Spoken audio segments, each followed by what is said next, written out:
Hariom classes की आज की शैक्षणिक यात्रा में आप सभी का स्वागत है। आस्था, कला, शिक्षा और साहित्य, सभ्यता और संस्कृति, धर्म और अध्यात्म की ऐतिहासिक, प्राचीन, मोक्षदायिनी, वरुणा और असी नामक दो नदियों के नामों से मिलकर बना वाराणसी, जो पतित पावन भागीरथी के तट पर स्थित है। वाराणसी को काशी, बनारस, मंदिरों का शहर, भारत की धार्मिक राजधानी, भगवान शिव की नगरी, दीपों का शहर, ज्ञान नगरी आदि विशेषणों से संबोधित किया जाता है। आज हरिओम क्लासेस की पूरी टीम अपने विद्यार्थियों के साथ सारनाथ की पावन यात्रा पर बढ़ रही है और जैसा कि आप वीडियो में देख रहे हैं, बहुत ही आनंद विभोर के साथ पूरी टीम अपने गंतव्य स्थान की तरफ अग्रसर होती हुई जैसे जैसे टीम आगे बढ़ रही है और आप देख रहे हैं कि हम सारनाथ की पावन धरा पर पहुंच चुके हैं। और सारनाथ का प्राचीन नाम ऋषि पत्तन और मृगदाव था। ऋषि पत्तन का शाब्दिक अर्थ जहां ऋषियों का आवागमन तथा मृगदाव में मृग अर्थात हिरण तथा दाव का अर्थ जंगल से है। मूल अर्थ हिरणों का जंगल। एक ऐसा पावन जंगल था जहाँ हिंदू धर्म के साधक अपनी तपस्या के लिए स्थान चुनते थे। इसलिए भगवान बुद्ध ने ज्ञान प्राप्त करने के उपरांत इसी स्थान सारनाथ को चुना। सारनाथ में सार का अर्थ किसी भी ज्ञान का निचोड़ तथा नाथ का अर्थ स्वामी अर्थात जिसकी इंद्रियां उनके वश में हो। जब गौतम बुद्ध को आत्मज्ञान प्राप्त हुआ तो उनके द्वारा दिए गए उपदेश के कारण उस स्थान का नाम सारनाथ पड़ा। उनके द्वारा दिया गया उपदेश उस वक्त की सरल भाषा पाली में था। सबसे पहले हमारी टीम अपने विद्यार्थियों के साथ भगवान बुद्ध की प्रतिकृति को देखते हुए एवं जानकारी प्राप्त करते हुए आगे बढ़ेगी। सबको मानवता और प्रेरणा के साथ शांति का उपदेश देने वाले भगवान बुद्ध की अफगानिस्तान के बामियान में तालिबानियों ने 120 फीट ऊंची प्रतिमा को सन 2002 में तोड़कर शांति और अहिंसा पर कुठारघात किया। लेकिन भगवान बुद्ध की चलायमान मुद्रा में 80 फीट 9 इंच की छोटे छोटे 843 पत्थरों को जोड़कर एक बड़ी मूर्ति बनाई गई। इसे बनाने में 9 वर्ष लगे थे, जिसको थाईलैंड ने बनवाया। इसमें लगे पत्थर मिर्जापुर से लाए गए हैं। और यह जो काली प्रतिमा आप देख रहे हैं, जब गौतम बुद्ध जी ने बुद्धत्व को प्राप्त किया बोध गया बिहार में, तो लोगों ने उनकी आत्मज्ञान अर्थात आत्म साक्षात्कार का गवाही मांगा। जवाब में धरती माँ को स्पर्श करके जवाब दिया। उसी ज्ञान प्राप्ति को दर्शाती है प्रतिमा। इस तरह की मूर्ति की पूजा मुख्य रूप से चीन में की जाती है। और शेषनाग की छाया वाली प्रतिमा जैसी कि उदंती है कि भगवान गौतम जी स्वयं भगवान विष्णु के अवतार के रूप में थे। भगवान विष्णु जी जो शेषनाग की सैया पर लेटे रहते हैं और इसलिए इस प्रतिमा की छाया के रूप में शीर्ष पर शेषनाग को दर्शाया गया है। इस परिसर का मुख्य आकर्षण थाई टेम्पल है, जिसका निर्माण 1933 में थाई मिशनरियों ने करवाया था। इस मंदिर का परिसर हरे भरे वनस्पतियों से इसकी सुंदरता बढ़ा रहा है। मंदिर की वास्तुकला पारंपरिक थाई शैली से प्रभावित है। इसे थाई बौद्ध धर्म की अनूठी विरासत को दर्शाने के लिए डिजाइन किया गया है। यह मंदिर सुबह 8 बजे से शाम 4:45 तक आम लोगों के लिए खुला रहता है। इस मंदिर का रखरखाव थाईलैंड की सरकार करती है। और इस मंदिर की जो मूर्ति आप देख रहे हैं, यह एक पत्थर की बनी हुई है और यह संगमरमर सोने के रंग की बनी है। देखने में बहुत ही भव्य मूर्ति। थाई मंदिर के परिसर में यह अशोक स्तंभ की प्रतिकृति है जो बलुआ पत्थर से बनी है। स्तंभ जटिल नक्काशी और शिलालेखों से सुशोभित है, जिसमें अहिंसा, धार्मिक सहिष्णुता और सामाजिक न्याय को बढ़ावा देने वाले प्रसिद्ध सम्राट अशोक के शिलालेख शामिल हैं। अब हमारी टीम अपने विद्यार्थियों के साथ टिकट लेकर पुरातात्विक संग्रहालय में प्रवेश करती हुई सारनाथ संग्रहालय की स्थापना 1904 में हुई थी। यह भवन 1910 में बनकर तैयार हुआ था। इसमें ईसा से 3री शताब्दी पूर्व से 12वीं शताब्दी तक की पुरातन वस्तुओं का भंडार है। जैसा आप देख रहे हैं, शाक्य सिंह दीर्घा संग्रहालय की सर्वाधिक मूल्यवान संग्रहों को प्रदर्शित करती है, जिसमें मौर्य स्तंभ का सिंह स्तंभ शीर्ष मौजूद है, जो भारत का राष्ट्रीय प्रतीक बन गया है। 4 शेरों वाले अशोक स्तंभ का मुकुट लगभग 250 ईसा पूर्व अशोक स्तंभ के ऊपर स्थापित किया गया था। तुर्कों के हमले में अशोक स्तंभ क्षतिग्रस्त हो गया और इसका मुकुट बाद में संग्रहालय में रख दिया गया। जैसा आप एक एक मूर्ति का अवलोकन कर रहे हैं, संग्रहालय में 5 दीर्घाएं और 2 बरामदे हैं। सबसे उत्तर में तथागत दीर्घा, बाद वाली त्रिरत्न दीर्घा, मुख्य कक्ष शाक्य सिंह दीर्घा और इसके दक्षिण में आसन दीर्घा को त्रिमूर्ति नाम दिया गया है। सबसे दक्षिण में आशुतोष दीर्घा है।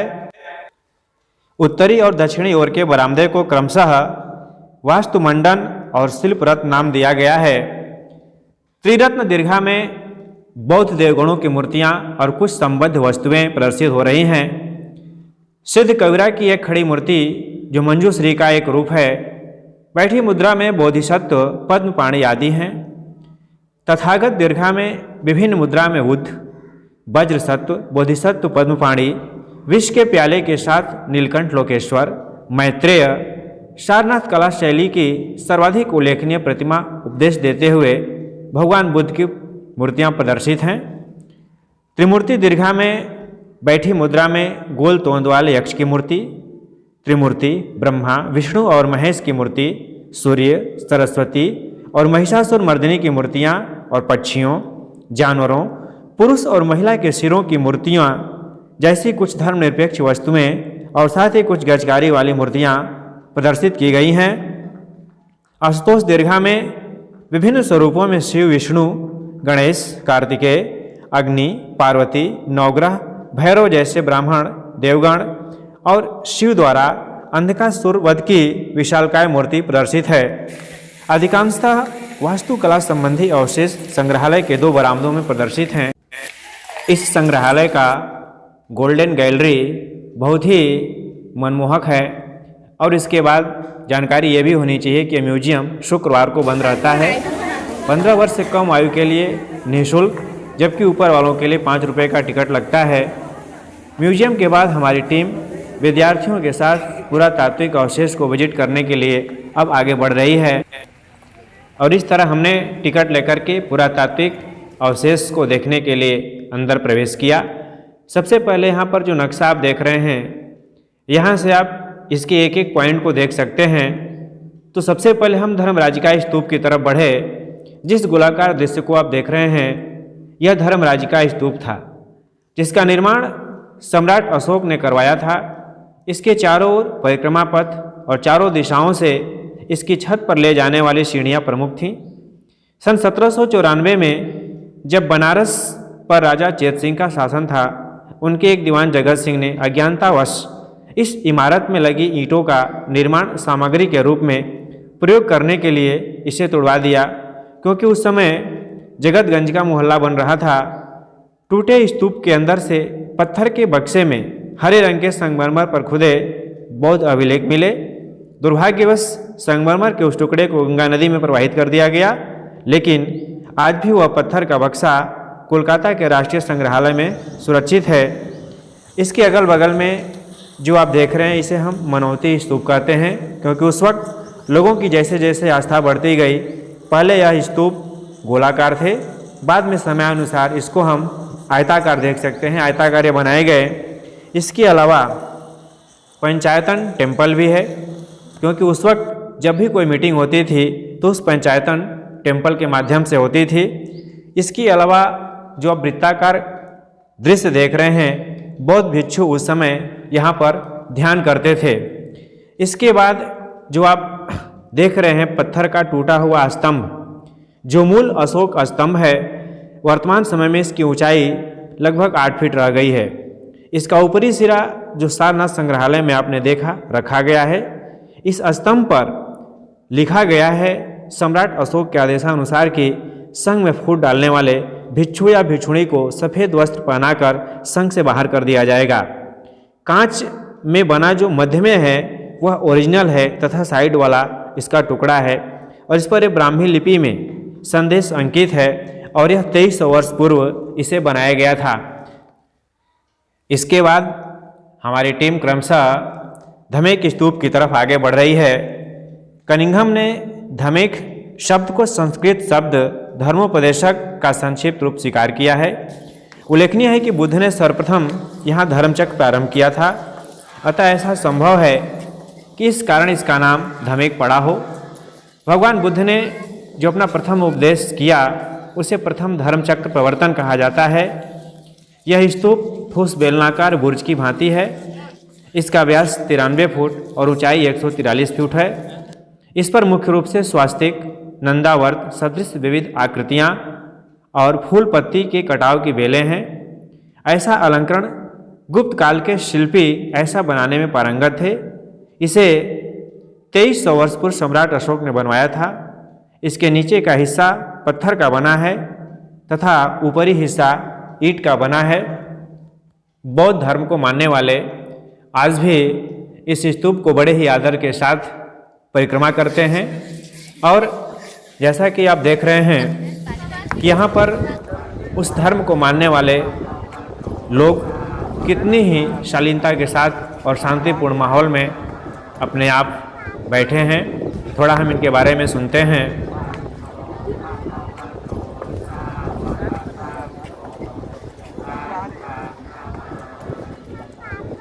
हम इनकी पूरी बात को समझ तो नहीं पा रहे हैं, लेकिन इनके भावों को अवश्य महसूस कर रहे हैं।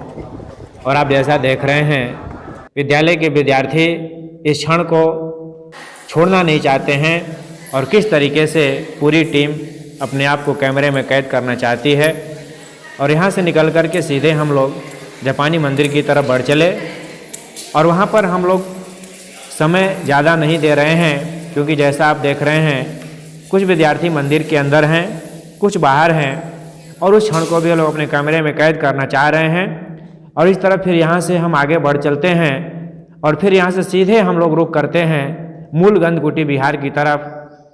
जैसा आप देख रहे हैं धीरे धीरे हम मूलगंध कुटी बिहार की तरफ बढ़ रहे हैं। बहुत ही सुंदर अद्भुत श्रीलंकन महाबोधि समाज के संस्थापक श्री अंगारिका धर्मपाल, एक श्रीलंकाई बौद्ध संत ने सारनाथ में लगभग सभी बौद्ध स्थलों को पुनर्जीवित किया और महाबोधि सोसाइटी ऑफ इंडिया की स्थापना की। 1931 ईस्वी में पहले धर्मोपदेश के प्रचार की मुद्रा में मूल स्वर्ण प्रतिमा की स्मृति में यह पहला नया मूलगंध कुटी बिहार मंदिर बनवाया, जिनको हम भारत के स्वामी विवेकानंद की तरह से जान सकते हैं। भगवान बुद्ध के अवशेषों को मंदिर में रखा गया और हर साल नवंबर महीने में बुद्ध पूर्णिमा के अवसर पर बाहर निकाला जाता है, जिसे हम कार्तिक पूर्णिमा भी कहते हैं। मंदिर की भीतरी दीवारों को जापानी कलाकार कोसेट्सु नोसु द्वारा बनाए गए सुंदर भेद चित्रों से सजाया गया है और कहा जाता है कि यह 5 वर्षों बाद 1936 में बनकर तैयार हुआ था। भित्ति चित्र भगवान बुद्ध के जन्म से लेकर महापरिनिर्वाण की प्राप्ति तक के जीवन को प्रदर्शित करते हैं। गौतम बुद्ध का जन्म 563 ईस्वी पूर्व के बीच इक्ष्वाकु वंशीय शाक्य गणराज्य की तत्कालीन राजधानी कपिलवस्तु के निकट लुम्बिनी में हुआ था, जो नेपाल में है। लुम्बिनी वन नेपाल के तराई क्षेत्र में कपिलवस्तु और देवदह के बीच नौतनवा स्टेशन से 8 मील दूर पश्चिम में रुक्मिणी देवी नामक स्थान के पास स्थित था। कपिलवस्तु की महारानी मायादेवी के अपने नैहर देवदह जाते हुए रास्ते में प्रसव पीड़ा हुई और वहीं उन्होंने एक बालक को जन्म दिया। शिशु का नाम सिद्धार्थ रखा गया, जिसका अर्थ है जो सिद्धि प्राप्ति के लिए जन्मा हो। गौतम गोत्र में जन्म लेने के कारण वे गौतम भी कहलाए। क्षत्रिय राजा सुदोधन उनके पिता थे। सिद्धार्थ के जन्म के 7 दिनों बाद उनकी माता का देहांत हो गया तथा उनका पालन पोषण उनकी मौसी तथा सुदोधन की दूसरी रानी महाप्रज्ञावती गौतमी ने किया। जन्म समारोह के दौरान साधु दृष्टा असित ने अपने पहाड़ के निवास से घोषणा की, बच्चा या तो एक महान राजा या एक महान पवित्र पथ प्रदर्शक बनेगा। सिद्धार्थ का मन बचपन से ही करुणा और दया का स्रोत था। हमने देवदत्त और हंस की कहानी पढ़ी होगी। बड़े हुए तो 16 वर्ष की आयु में इनकी शादी यशोधरा से हुई। महलों में रहते हुए भी इनका मन प्रसन्न नहीं था। नगर घूमने की इच्छा हुई, जिसमें उन्होंने बूढ़ा आदमी, रोगी, मृत व्यक्ति को 4 लोगों द्वारा आरती पर ले जाना और अंत में एक तरुण सन्यासी को प्रसन्नचित देखा। मन में वैराग्य उत्पन्न हो चुका था। सुंदर पत्नी यशोधरा और पुत्र राहुल को 29 वर्ष की आयु में रात्रि में कपिल वस्तु जैसे राज्य का मोह छोड़कर अखंड और असीम राज्य की खोज में निकल पड़े। वह राजगृह पहुंचकर अलार कलाम को प्रथम गुरु के रूप में स्वीकार किया। उनसे संन्यास काल में योग साधना सीखी, किंतु सफल नहीं हो पा रहे थे। फिर उर्वेला पहुँचे। वहाँ वह तिल चावल खाकर तपस्या करते थे। बाद में आहार लेना भी बंद कर दिया था। 6 वर्ष बीत गया था। एक दिन कुछ स्त्रियां किसी नगर से लौटती हुई वहाँ से निकली, जहाँ सिद्धार्थ तपस्या कर रहे थे। उनका एक गीत सिद्धार्थ के कान में पड़ा। वीणा के तारों को ढीला मत छोड़ो, ढीला छोड़ देने से उनका सुरीला स्वर नहीं निकलेगा, पर तारों को इतना कसो भी मत कि वे टूट जाए। बात उनके दिल को स्पर्श कर गई और वे मध्यम मार्ग को ही स्वीकार कर लिए। 35 वर्ष की आयु में वैशाखी पूर्णिमा के दिन सिद्धार्थ पीपल के वृक्ष के नीचे ध्यानस्थ थे। सुजाता के द्वारा प्रदत्त खीर की भेंट स्वीकार किए तथा उसी रात को उनकी साधना सफल हुई और वे बुद्ध कहलाए तथा वो पीपल का वृक्ष बोधि वृक्ष कहलाया और गया का समीपवर्ती वह स्थान बोध गया कहलाया, जो भारत के बिहार राज्य में है। 4 सप्ताह तक बोधि वृक्ष के नीचे रहकर धर्म के स्वरूप का चिंतन करने के बाद बुद्ध धर्म का उपदेश करने के लिए सारनाथ पहुँचे। वहीं पर उन्हें सर्वप्रथम धर्मोपदेश दिया और प्रथम 5 मित्रों को अपना अनुयायी बनाया। 80 वर्ष की उम्र तक अपने धर्म का जो लोक भाषा पाली में प्रचार करते रहे और अंत में उत्तर प्रदेश के कुशीनगर में महापरिनिर्वाण को प्राप्त हुए। इस तरह बौद्ध तीर्थ स्थलों में, बौद्ध धर्म के 4 तीर्थ स्थलों में इनका जन्म स्थान लुम्बिनी नेपाल, आत्मज्ञान प्राप्त करना बोध गया बिहार भारत, प्रथम उपदेश देना सारनाथ उत्तर प्रदेश भारत, महापरिनिर्वाण कुशीनगर उत्तर प्रदेश। तो इस तरीके से उस चित्र के माध्यम से उन्होंने उनके पूरे जीवन को प्रदर्शित किया है और इस टेम्पल को श्रीलंकन टेम्पल भी कहते हैं। इसकी ऊंचाई 80 फीट है। इसमें रखी मूर्ति सोने की बनी तथा सिंगल स्टोन से बनी है। इसके बगल में महाबोधि ट्री है, लेकिन मूल वृक्ष बोध गया बिहार में है, जिसके नीचे गौतम बुद्ध जी को आत्मज्ञान प्राप्त हुआ था। वहाँ से दूसरा सैपलिंग श्रीलंका के अनुराधापुरम में सम्राट अशोक के पुत्र महेंद्र द्वारा लगाया गया। श्रीलंका से वृक्ष तीसरा सैपलिंग अंगारिका धर्मपाल जी ने यहाँ लगाया। यहाँ पर 5 शिष्यों कौंडिय, भद्दी, असजी और महानाम को उपदेश देने का काल्पनिक मॉडल बर्मा कंट्री ने 1988 में डोनेट किया है, जिस मूल स्थान पर उन्होंने उपदेश दिया, जिसके बारे में हमने पहले चर्चा किया। जो आप बड़ा घंटा देख रहे हैं, इसका वजन बहुत अधिक है और इसे जापान के शाही परिवार ने दिया था। सुबह 4 बजे जब यह घंटा बजाया जाता है तो इसकी ध्वनि 1 किलोमीटर से अधिक दूर तक सुनी जा सकती है। आप जो घूमने वाले धर्मचक्र को देख रहे हैं, जो घड़ी की सुइयों की दिशा में घुमाया जाता है, जो आपकी मनोकामना को पूर्ण करता है, और जो आप झंडा देख रहे हैं वह झंडा 5 तत्वों के प्रतीक को प्रदर्शित करता है। और जैसा तुलसीकृत रामचरितमानस में भी उन्होंने कहा है, क्षितिजल पावक गगन समीरा, पंच तत्व रचित अधम शरीरा। मूलगंध कुटी बिहार के बगल में छोटा मिनी जू डियर पार्क है। यहाँ छोटे बच्चों के लिए 10 रुपया था, बड़ों के लिए 20 रुपये का टिकट लेकर अब हम आगे बढ़ रहे हैं। जैसा आप देख रहे हैं कि पानी में रंग बिरंगी मछलियाँ अटखेलियाँ कर रही हैं। बहुत ही मनमोहक दृश्य। अब आगे बढ़ रहे हैं। आगे सफ़ेद पक्षी भारतीय सारस है। आगे बढ़ने पर ऑस्ट्रेलिया का विशालकाय पक्षी एमू शुतुरमुर्ग के बाद विश्व का दूसरा सबसे बड़ा पक्षी है। यह 50 किलोमीटर प्रति घंटा की गति से सरलता से आगे बढ़ सकता है, भाग सकता है। यह शाही है। इसके शरीर पर तीर के समान कांटेदार रचना है। यह अपनी सुरक्षा के लिए अपने शरीर में उगे हुए इन कांटेदार तीरों को शत्रु की तरफ फेंकता है। शेर भी जब शाही अपने कांटों का कड़ा करता है तो उसके समीप जाने से डरता है। सामने जाली में आप देख रहे हैं, जो दूर की वजह से पूरा स्पष्ट नहीं है, मगरमच्छ है, जो संख्या में 3 है तथा धूप लेने के लिए बाहर हैं। देखने पर ऐसा प्रतीत होता है कि पत्थर के बने हुए हैं, लेकिन नहीं, वास्तव में जिंदा मगरमच्छ हैं। आगे पार्क में हिरन तथा बारहसिंघा है। हिरन का भगवान बुद्ध के जीवन से जुड़ी कुछ किंवदंतियाँ हैं। इसलिए मिनी डियर पार्क भी बनाया गया है जिसमें हिरणों को छोड़ा गया है। आगे विद्यार्थियों का बचपन दिख रहा है जो फिसलते हुए अपने बचपन का अंदाज प्रदर्शित करते हुए आनंद मग्न हैं। यह क्षण उनकी शैक्षणिक यात्रा का शायद सर्वाधिक आनंद देने वाला क्षण है। इसके बाद हमारी टीम सीधे तिब्बती मंदिर की तरफ पहुंच रही है।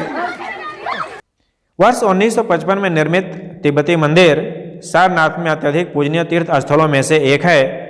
पारंपरिक तिब्बती स्थापत्य शैली में निर्मित इस मंदिर में कई आकर्षक विशेषताएं हैं। मंदिर का प्रवेश द्वार सुरक्षित है और 2 शेरों की जटिल नक्काशी से खूबसूरती से सुसज्जित है। मंदिर परिसर में एक हल्के गुलाबी रंग का स्तूप है। ऐसा कहा जाता है कि स्तूप का निर्माण तिब्बतियों द्वारा दलाई लामा को शरण देने के लिए भारत सरकार के प्रति आभार प्रकट करने और उनकी स्मृति में किया गया था तथा तिब्बती स्वतंत्रता आंदोलन में अपने प्राणों की आहुति देने वालों के प्रति श्रद्धांजलि को भी प्रदर्शित करता है। आप वीडियो में उनके मंत्रोच्चार को स्पष्ट सुनते हैं।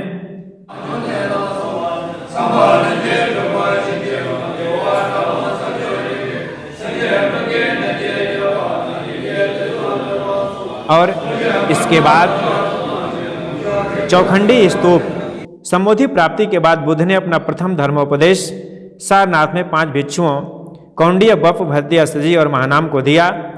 बौद्ध इतिहास में उस प्रथम धर्मोपदेश को धर्मचक्र प्रवर्तन कहते हैं। उन 5 भिक्षुओं को पंचवर्गीय भिक्षु कहा जाता है। ऐसा माना जाता है कि चौखंडी स्तूप का निर्माण उसी जगह कराया गया है जहां गौतम बुद्ध जी अपने 5 तपस्वियों से पहली बार मिले थे। इस जगह को सकारात्मक ऊर्जा का स्रोत कह सकते हैं। भगवान बुद्ध ने 4 आर्य सत्यों का उपदेश दिया था। दुख है, दुख का कारण है, दुख का निदान है और निदान का मार्ग निर्वाण है। वीडियो का समापन उनके कुछ प्रेरणास्पद उदाहरण के साथ हम अवश्य करेंगे। उनका कहना है, हजारों लड़ाइयाँ जीतने से बेहतर है खुद पर विजय पाना, तो फिर जीत आपकी है। पानी से यह सीखो, धारा में तेज बौछारें होती हैं लेकिन महासागर की गहराई शांत होती है। क्रोध को पाले रखना जहर पीने और दूसरे व्यक्ति को मरने की उम्मीद करने जैसा है। खुशी उन लोगों को कभी नहीं मिलेगी जो उनके पास पहले से मौजूद चीज़ों की सराहना करने में विफल रहते हैं।